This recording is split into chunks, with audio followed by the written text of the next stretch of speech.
صديقي ابو اسامه معاه مشكله ميكرويف بيعمل قفله، بيقول ان هو فحص الليميت سويتشز كلها ولقاها كلها سليمه، او اللي هي المفاتيح بتاعه باب الميكرويف، ولقاها كلها سليمه. وزي ما احنا كلنا عارفين انه اي قفله في الميكرويف بيبقى غالبا سببها المفاتيح دي. هو بيقول ان هو فحصها ومش عارف سبب القفله دي.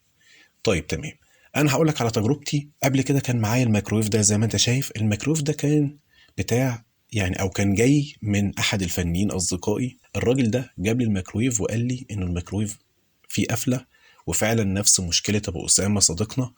قال انه المفاتيح بتاعه الباب كلها سليمه وفي قفله في الميكرويف وهو مش عارف سببها. فاضطريت انا ان انا افك كل قطعه في الميكرويف علشان اعرف سبب القفله. سبب القفله طلع في موتور الجريل اللي تحت، اللي بيقلب الصحن ده او الطبق ده علشان يخلي الاكل يدور. بيبقى محطوط جوه الميكرويف سوائل او عصاير او ايا كان.